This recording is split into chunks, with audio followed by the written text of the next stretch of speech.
अक्सर लोग नया काम शुरू करने से पहले इसलिए हिचकिचाते हैं क्योंकि उन्हें लगता है कि अभी परिस्थितियां अनुकूल नहीं हैं।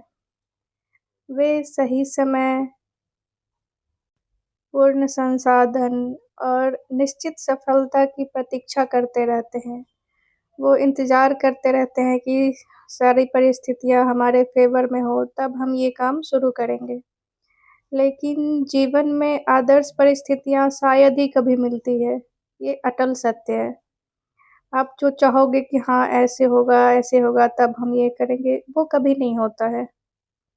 जो लोग केवल प्रतीक्षा करते रहते हैं, वे अक्सर अपना मूल्यवान अवसर खो देते हैं और शायद उनके हाथ सिर्फ़ निराशा ही लगती है क्योंकि जिस वक़्त का वो इंतज़ार कर रहे होते थे, जिस परिस्थिति का वो इंतज़ार कर रहे थे, वो शायद कभी नहीं आता है।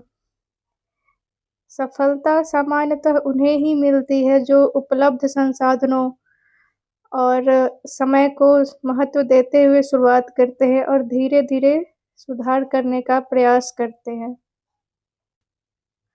जब तक उन्हें सर्वोत्तम सामग्री की प्राप्ति नहीं हो जाती, तब तक वो गंभीर नहीं होते हैं। लेकिन ऐसा कभी होता है कि हर चीज़ हमारे फ़ेवर में हो, हम जैसा सोचते थे, ठीक वैसा ही सारी चीज़ें हों, ऐसा कभी हुआ है क्या किसी के साथ?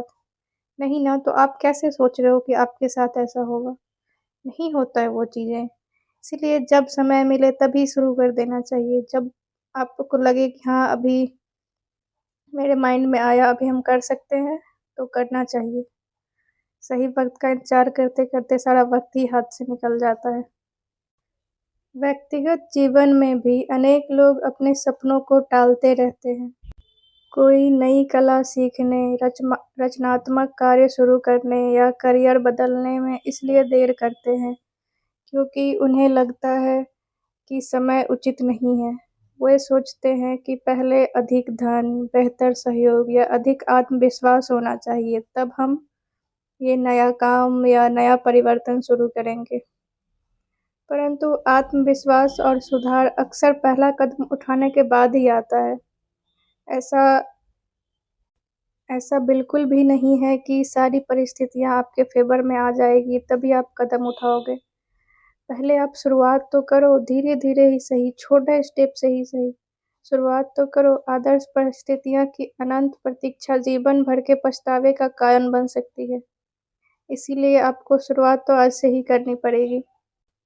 कभी-कभी लोग प्रयास करने और असफल होने के डर से असंभव ना मानक निर्धारित कर लेते हैं।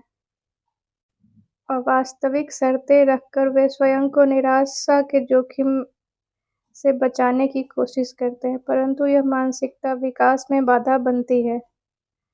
वास्तविक प्रगति के लिए साहस आवश्यक है, अपूर्ण परिस्थितियों में भी कार्य करने का साहस।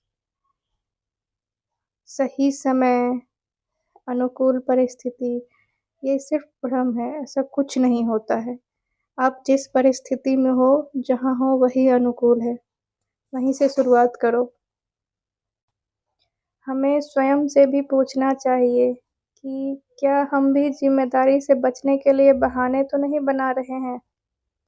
क्या हम महत्वपूर्ण कार्य को इसलिए टाल रहे हैं क्योंकि परिस्थितियाँ पूरी तरह अनुकूल नहीं हैं? यदि ऐसा है, तो हमें सोच बदलनी चाहिए। यथार्थवादी लक्ष्य निर्धारित कर, निरंतर प्रयास और अनुकूल क्षमता आज के प्रतिस्पर्धी युग में सफलता के लिए अति आवश्यक है। तो ये थी आज की सीख और मैं आज डिनर बना रही हूँ। डिनर में मैं बना रही हूँ बैंगन का भरता और टमाटर की खट्टी-मीठी सब्ज़ी। तो मैंने टमाटर को कट करके, प्याज़ काट करके उसको कढ़ाई में डाल लिया है।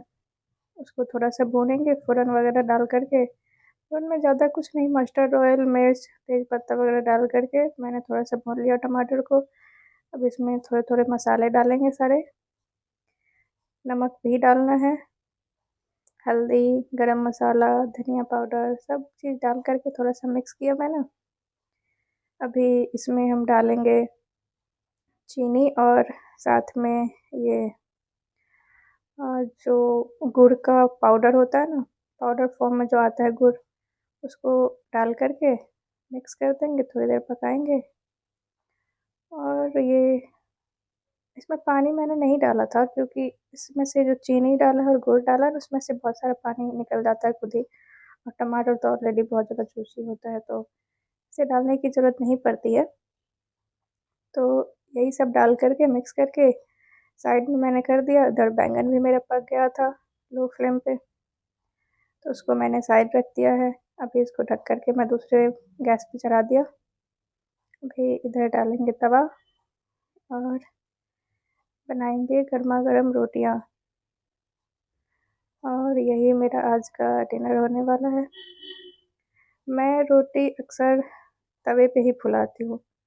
ज़्यादातर लोगों को मैंने देखा है कि गैस पर फुलाते हुए, बट पता नहीं मेरे माइंड में आता है कि यार हम गैस के डायरेक्ट कांटेक्ट में रोटी को डालते हैं, क्या उसके अंदर गैस नहीं जाता होगा? कोई भी चीज़ 100% तो नहीं जलता है ना, और कुछ भी चीज़ें जलता है तो उसमें से कार्बन या कुछ ना कुछ तो निकलता ही है, तो वो डायरेक्ट हमारी रोटी में जाता है और उसको हम कंज्यूम करते हैं, तो क्या वो हेल्थ के लिए सही रहता है? यही सोच के मैं कभी भी गैस पे नहीं फुलाती रोटियाँ। मैं डायरेक्ट ऐसे तवा पे ही फुला देती हूँ, अच्छे से फूल जाता है, ऐसा नहीं है। और इधर मैं बैंगन का जिसको आग पे भुना था उसका छिलका उतार रही हूँ। मैंने ज़्यादा ही छिलका उतार दिया है, बट कोई नहीं, मेरे अकेले के लिए तो इनफ है। वैसे मैं आप सबको बता दूँ कि मैं दिल्ली में रहती हूँ और यूपीएससी की पढ़ाई कर रही हूँ। अकेले रहती हूँ, मतलब अकेले इन द सेंस कि मैं स्टूडेंट हूँ तो ऑब्वियसली मैं अकेले ही रहूँगी, बट और भी लड़कियाँ हैं यहाँ पे, शेयरिंग फ्लैट में मैं रहती हूँ। और मैं अपने लिए कुकिंग खुद ही करती हूँ। बहुत सारे लोग यहाँ पे कुक लगाते हैं, बट मुझे पसंद नहीं आता कि कुक लोग साफ़ सफाई नहीं रखते, बीमार पड़ते हैं लोग, तो इसलिए मैं खुद से खाना बनाना पसंद करती हूँ। तो मैंने बनाया था आज भिंडी आलू का भुजिया और बैंगन का चोखा बोल सकते हैं, भरता बोल सकते हैं, और टमाटर